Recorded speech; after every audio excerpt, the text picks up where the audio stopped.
Because to be honest, Bud, they got him at #1 pound for pound, him and Inoue, you know what I'm saying? And the way I see it, my boxing brain is the only person I can actually see got a chance to actually beat him is you. Yeah. You know what I mean? So I think that's when we'll kind of make it more like one of those moments. That's the fight that everybody want to see. Yeah. I want to do it. Do you respect him as like when he's like, yo, I'm on my last, I got a couple fights left, I'm at the end, I'm only trying to get mega fights, so I don't know. Do you respect that, or do you be like, nah, I understand it, but don't lie or cap to the net and make it seem like I had the opportunity to fight you and I didn't. I never did. You know what I'm saying? And then that one time that I did, we said they called, and we said We never heard nothing else back about it. Yeah.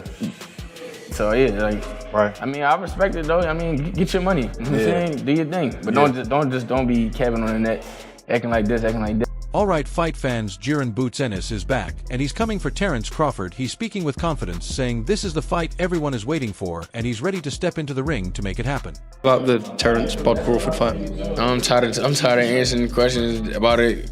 He already said millions of times that he not fighting me or looking my way, so I'm just tired of answering them questions. And if a fight happened, it happened. I want it to happen, but if not, He emphasized that he respects Bud, especially since Crawford has said he has only a few fights left and wants only big matchups.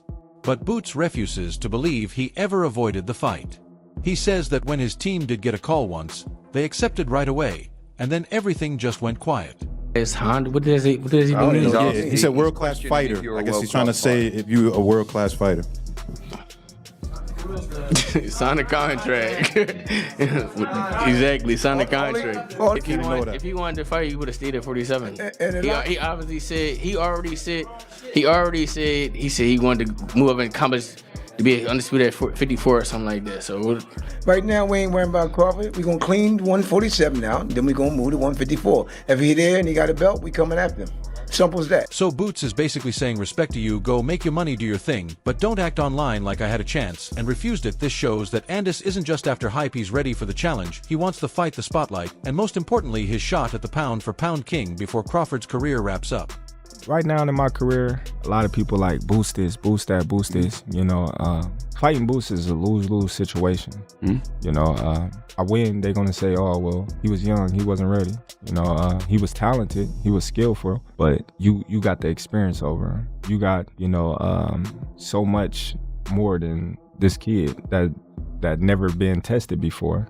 Me fighting Boots will be like, okay, well, you beat Boots. It's not a mega fight. And here's the crazy part, you hear Boots talking like he's ready and hungry for Crawford, but then Bud seems to be sitting back saying it's too late, the line's closed. I get it, Crawford is like the ultimate challenge. Everyone wants a piece now because he's the big prize. Virgil had his chance, Boots had his chance, and neither jumped on it. These guys that see now, they say, oh, he's the ticket.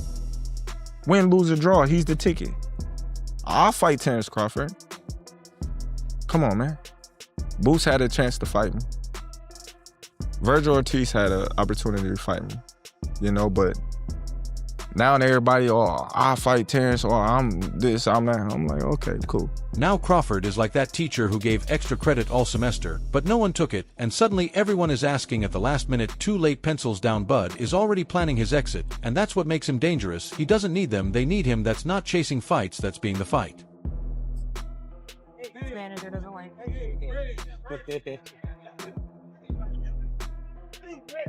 Thought she wasn't gonna watch it.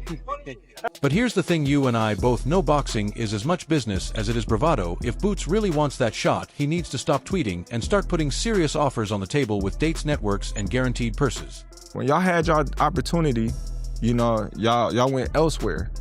But now that y'all see I'm the ticket, now y'all like, oh yeah, we want to fight Terence Crawford. We want Terence Crawford. That's the narrative now. We want to fight Terence.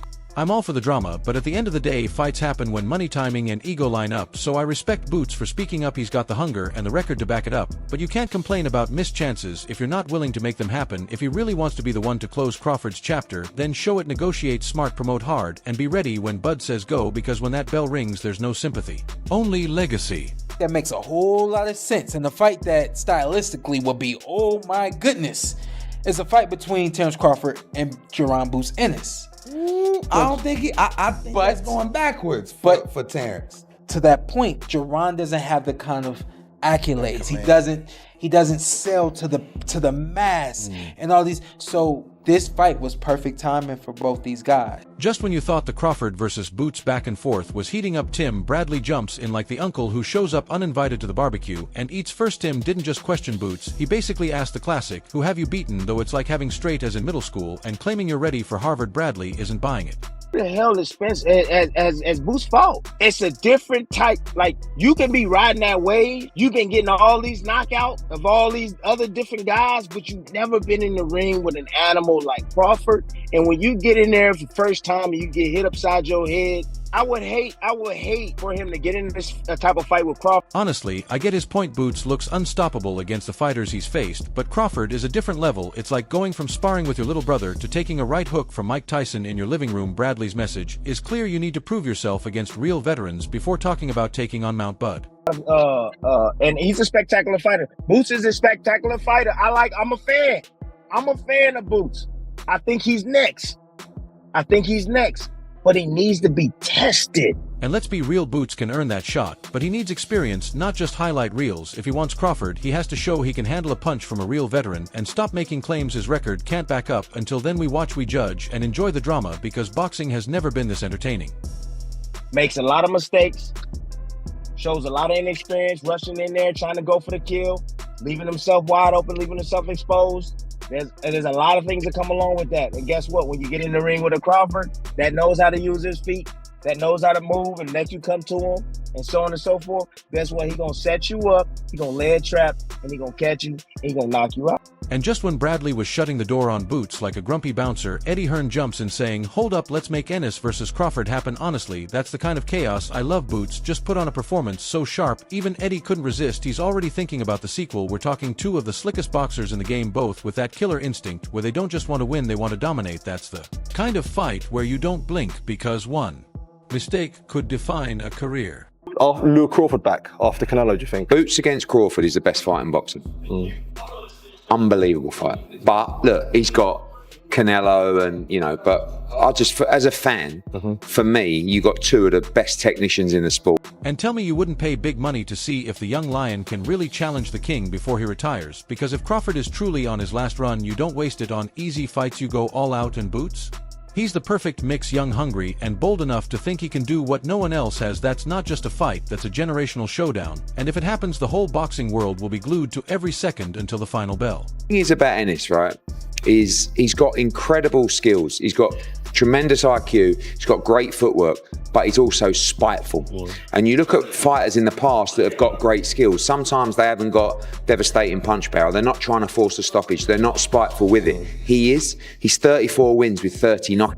So just when Eddie Hearn was hyping up Boots versus Crawford like it's the must-see fight, Blue Blood jumps in with proof like a lawyer in the final courtroom scene. He says Crawford already wanted Boots, the call was made, and Crawford said, let's do it. Then Showtime schedule got packed faster than a Black Friday sale. No dates, no progress, just a lot of we'll see, and apparently more excuses than a kid who didn't do his homework. If that's true, then Boots wasn't dodging Crawford in the ring. He got blocked outside the ring by his own network. Imagine training for your dream fight, only to be told, nah, sorry, Tanks got Saturday, Canelo's next month. And you can wait. That's not dodging, that's boxing politics at its finest. When exactly is a realistic time to make Jaron Boots Ennis versus Terence Crawford? This is what Steven Espinosa said. He said there's no dates, and then he said that if they did make the fight, they wanted to be in full control. And then you saw the interview he did where Steven Espinosa said the reality is he did not want to step on the toes of Errol Spence and Al Heyman and make a fight with Jaron Boots Ennis and Terence Crawford. And here's the brutal truth. Crawford isn't the one running from anyone, he's the one calling for the fight, while everyone else drops the ball. That flips the story completely. You can't say Bud avoided Boots when he literally said line them up, and the suits replied sorry, Champ. Tank and Canelo already have the dates, maybe try next year. That's crazy when you think about it. So now we have to ask, was this super fight lost because boxing politics played referee instead of the fighters? Because if it happened when it should have, we'd already be talking about who won the first round, who got rocked, and how insane the rematch would be. Instead, we're stuck debating schedules, paperwork, and missed chances. The reality is, Jaron Ennis didn't force his team to make this fight and say, listen, Steven, I'm signed to you and Showtime. I'm not signed to the PBC and Al Heyman. You need to do what's best for my career and make this fight happen. And he didn't do that. And the rest is history. Terence Crawford moved on. So at the end of the day, here's the real question. Is this fight really about skill or just timing and politics? Boots wants Crawford said yes, but then the networks shuffled the calendar. Meanwhile, Bradley's calling it out, Eddie's shouting make the fight, and the fans are left waiting. You tell me, is Boots really ready to dethrone Bud, or is this just another what if that will live forever in boxing debates? Drop your thoughts below. I want the hot takes, the wild predictions, and the straight up arguments in the comments, and don't forget to like, share, and subscribe. We keep it raw, we keep it real, and we'll be back breaking down the next drama in this crazy sport. See you next time, fight fans.